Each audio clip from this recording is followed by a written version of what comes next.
Good afternoon.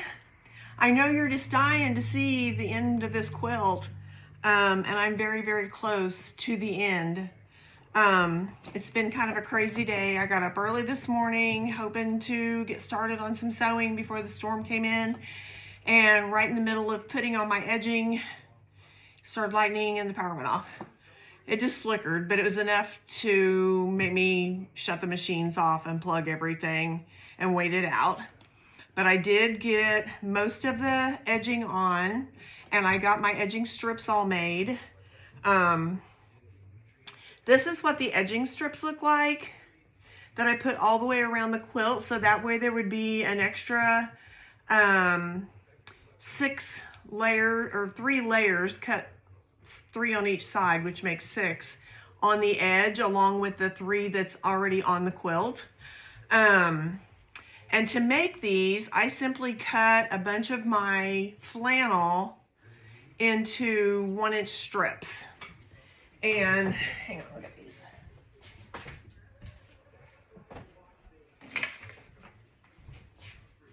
I got a little carried away when I was cutting them. And so I have extra, but I figure something will come up. I'll use them for something else. So you take 3 strips and lay them flat together, and then you sew down the center, and this becomes your paper or your trim. Now, obviously those strips are not long enough to do the whole quilt. So what you do is you sew along, and then when you come to the end of one, you just slip another one in underneath of it, and then just keep right on sewing. It's a very simple process. I actually had this much extra on the strips that I made. And to know how much I needed, I measured my quilt. I measured the long side, which was 59 inches, because I had no idea how the size was, because I didn't measure anything other than the individual strips and stuff. I didn't measure the lengths of anything or how long it was going to be. And the width was 49. This was 49 wide and 57 long. So to know how many of strips that I needed, how many inches of strips I needed, I added those two together, which was 106. And then I took that times 2, which equaled 212. So that meant that's how many inches it was all the way around my quilt. Well, I needed that times 3.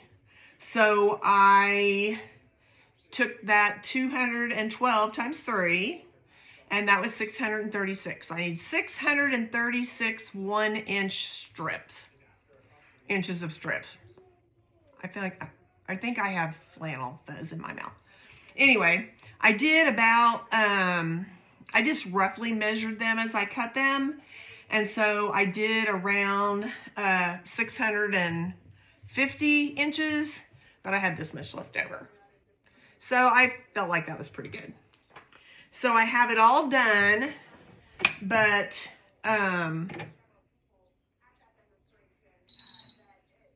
this one corner right here.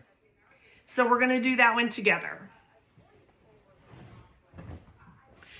And I do have it clipped, and I have a chair over here.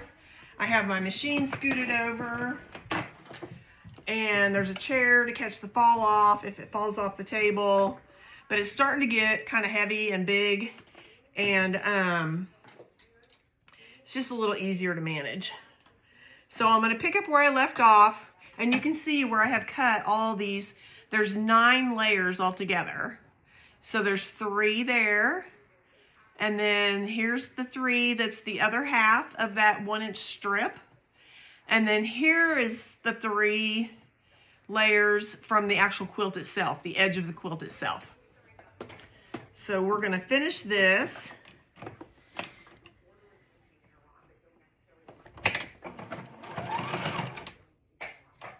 I forget, when I have to backstitch on this one, I have to hold it down. When I backstitch on my other one, I just push the button, it backstitches and does it itself. So I'm just lining this strip up with the edge of my quilt. And I do have one more, the other video. Ad has been loading all day. So maybe eventually number 2 will get posted, and then number 3.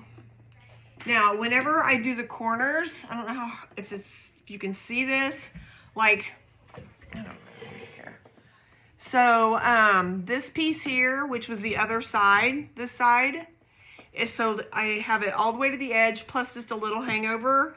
And then when I put this one on top, I'm gonna do the same thing. I'm gonna sew it and then all the way to the edge of the corner. And I'll show you whenever I take it out. And then make sure that you backstitch.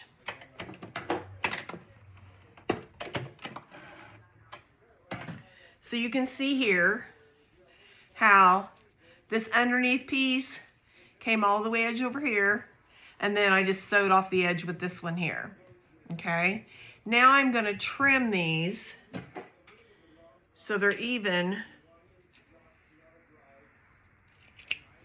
like that. And now I'm going to go back and I'm going to sew down this here and across. So this is because when I start clipping these, there's a chance that they could be clipped. You could clip through the stitching. So I'm going to reinforce this corner one more time before I start clipping.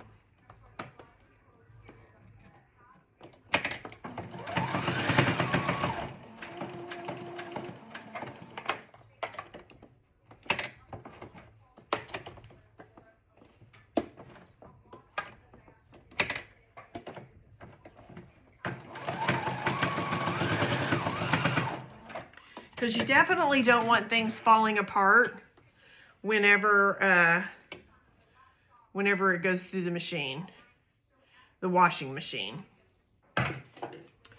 Okay, now I will show you too on the corners. And I've seen this, I've been watching lots of videos, lots of instruction videos and just videos in general of people doing this to get ideas to help me to make sure that, you know, I'm doing things the best way that I can, or the easiest way that I can. And so most of them have showed where they've rounded off this corners. So you can see that. So on here, and this is part of the reason I reinforced that, it wants you to kind of just cut that point off. And then once you cut the point off, I went in and freed up some of that stitching. Otherwise, it feels like you'll feel the fabric and it'll be real fluffy and soft, and then you'll feel this hard piece in there. And that's the stitching where it's holding those layers together. So I'm just trimming those apart just so that it gives it a better feel.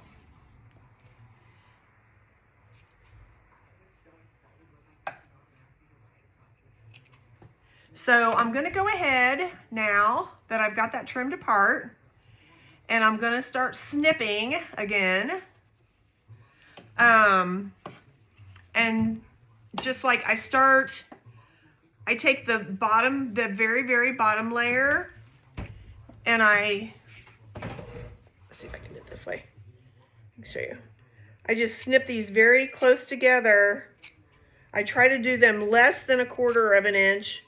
Preferred is 1/3, or I mean 1/8. Now I will tell you, if it's important to you that these are all exactly the same, there is a little tool that you can use for that.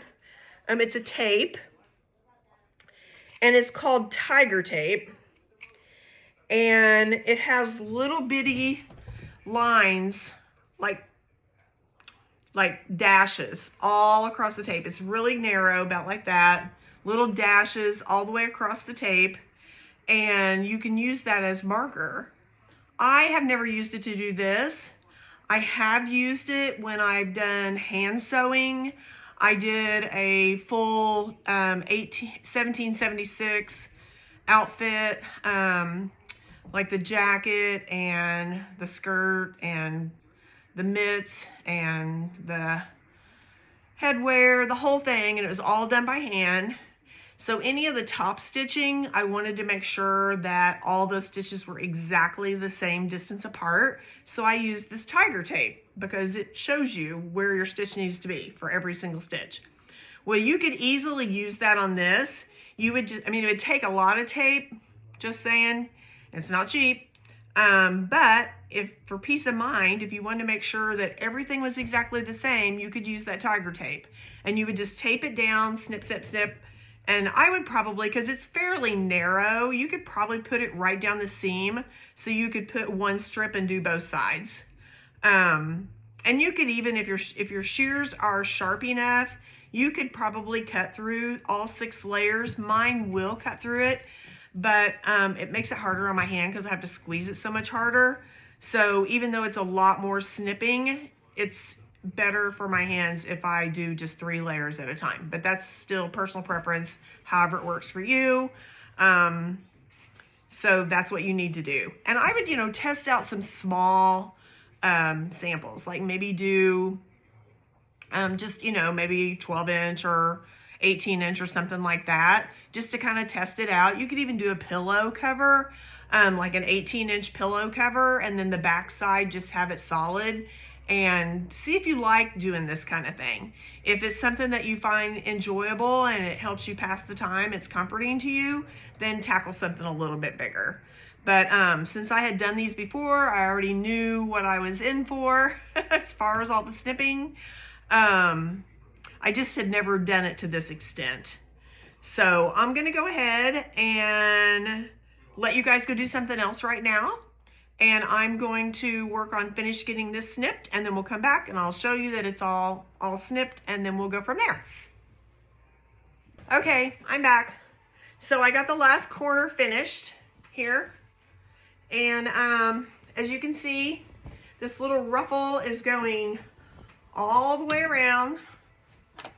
I've got stuff flying everywhere, but that's okay. That's the whole purpose. I was reading some comments this morning about a lady that was working on one, and she's like, so how do you manage to not get the little fuzzy, you know, fringy stuff all over you when you're doing this? Of course, everybody had all kinds of suggestions, but I'm thinking, okay, well, I just kind of assume that that's just part of it. Just saying. So one of the people did recommend, when you put it in the washer, to get a big garment bag like this, a lingerie bag kind of thing, and put it in there so not as much of it goes down into your pump. And this one is not only a mesh, but it also has like a really tiny, there's something in between the holes. I don't know if you can see. Let me see if I unzip it. Which I thought was a great idea. So like not only has it got these big holes, but like the whole fabric is pretty much covered. So I'm gonna put it in this with some towels and then throw it in the washer, and we'll be back. I'm back. So we have the finished project.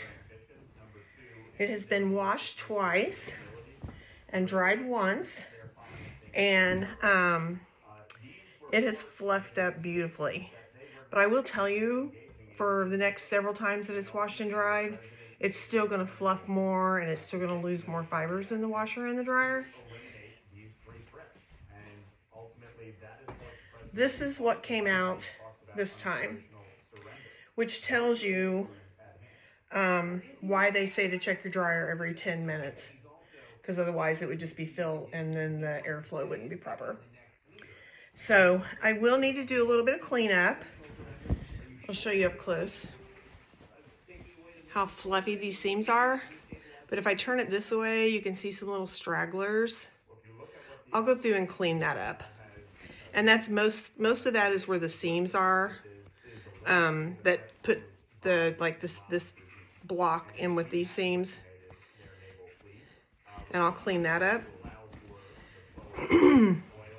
But other than that, it's all done. Let me show you.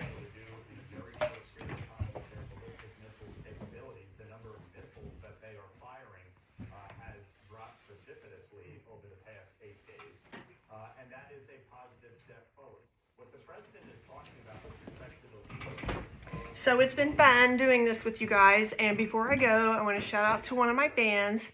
Hey Jameson, love you. See you guys later.